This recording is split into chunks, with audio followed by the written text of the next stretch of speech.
Have you lost any personal friendships because of ideological issues? No, not real friendships. Okay, good. Maybe acquaintances. Okay. But that was okay. Those are good if you can clean those up. Those exactly. are good. Yeah, you find out who's really your friend. You know, even people that I like vehemently disagreed with about certain policies that were in place during the pandemic. Yeah. They're still my friends. Right. We can have disagreements. I know who the core of you is. And people think about things differently. We're free to think about things differently. Some people are free to have a perspective that I don't agree with. It's like, and you might be able to back it up with some facts. Yeah. You might be able to, or you might be intolerant to the other opposition views because some of them are full of shit. Maybe that's true too. There's a lot going on, but it's very hard for people to, especially in times of crisis, like during the pandemic, you kind of found out how human beings are very malleable and very quick to pick a narrative that they support, and especially if that narrative offers a promise of going back to normal. You know, and that was what was weird about that. It was like, this is a psychological, like, test study. If you wanted to do a test study of how a population, even a supposedly free population, free thinking, freedom of expression, freedom of speech is literally in the doctrine that we run the law by. And to have people willing to throw that away quickly under something that wasn't even, we're not talking about a nuclear war, but we're talking about something that's like relatively, in terms of the amount of people that die every year, it's not good. It certainly wasn't a good thing to happen to anybody. 99.7% survival rate? Yeah. And, yeah. I mean, again, it's not a good thing, right? It's not good to get any kind of cold, any kind of disease, any kind of, like, illness. It's not good. But there's a lot of shit that's killing people also. And there's almost no effort to stop that. Like, there's no effort to stop the comorbidities that caused a lot of the problems that a lot of those people that didn't survive had. There's no effort to stop that in terms of like what we understand about health and wellness and promoting that. You're referring to obesity largely. Yeah, not just obesity, but like malnutrition, vitamin deficiencies. Like so many people are eating, but they're malnourished. Sure. It's a giant portion of our population that is not getting the proper nutrients every day. And there's a host of diseases that come along with that. Yeah.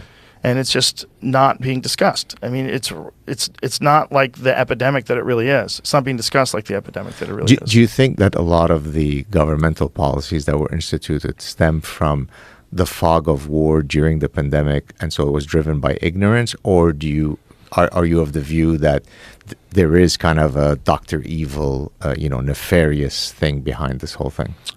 I am very reluctant to go with the Dr. Evil narrative. I think there's certainly people that you would consider evil that will take advantage when things happen.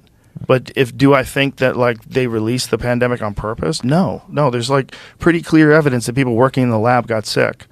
And that those people spread it. No, but let's say the ad hoc policies that they would come up with. You could only be 4 people on a boat. You can do this. You can't do that. My feeling is, I don't have any proof of it. It's just I'm speculating. Is that a lot of it really came from the fog of war. People were, and I'm not trying to be charitable, but I think that most people were well-meaning.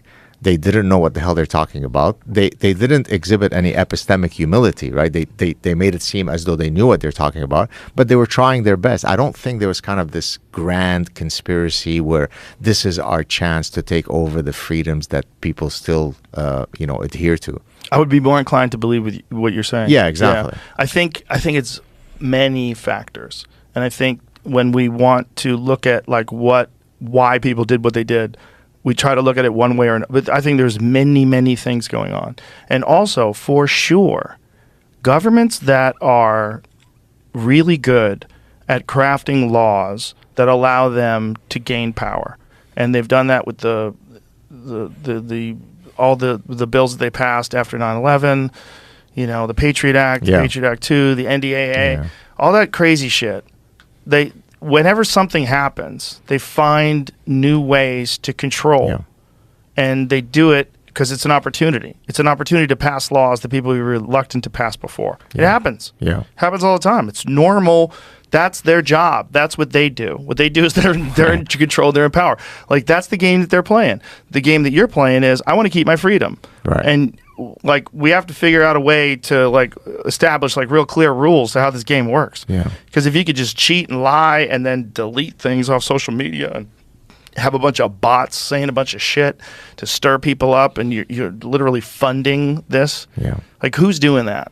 How many of them are coming from America itself, and how many of them are coming from foreign agents who are trying to disrupt American politics and trying to disrupt American narratives? I wonder like, what is the ratio of shit posting, like people that are like, what would you call it? Bot posting. What's the level of disingenuous, non-human, non-real person posting? As relating to COVID or anything? But anything. I think it's all the social things that are coming up right now. Anything. You see a lot of these wacky fake accounts. Like, I wonder how many of them are. There was an FBI analyst that said that he believed there's somewhere around 80. What did he say? 80%? He said 80%. 80% of Twitter's users are bots. It could be as high as 80%. Wow. What? That's crazy. What? Yeah. Can you imagine Twitter just becomes bots arguing with bots, and they finally realize like no one's on it? But have you felt that your experience with Twitter has radically changed as a function of the pre and post Elon Musk coming in, or hasn't changed much? You feel more free. Yeah. Like, you can mind, post things that are controversial and not worry about, having your account limited. Yeah. Because if you were posting things about, like, first of all, there's things you couldn't post. Like, you could not post a story about the Hunter Biden laptop. You couldn't even send it to me in a DM. Yeah. There were certain things I tried to send people in DMs, and they wouldn't allow me to send them. That's amazing. I was like, this is wild. Yeah. This is weird. It's just confusing. It's like, why would you think this is a good idea? Well, I remember I had been contacted by, I don't know if you've had him on the show. Do you know who Matt Ridley is? Matt Ridley. Why do I know that name? He's an evolutionary biologist. He was in the House of Lords in Britain. He's been on my show a few times. He wrote a book a few years ago with a co-author, I can't remember her name, where they were arguing for the lab leak theory. And when his people had reached out to me to come on the show, I very frankly said, look, I'm someone who very much speaks my mind. I don't care, but let's be pragmatic about this. If you come on my show and we spend an hour and a half chatting, it's going to be taken down. This was at the time when YouTube did not allow that. And I've always kind of struggled with that decision, because I was being pragmatic and saying, look, we're just going to waste our time.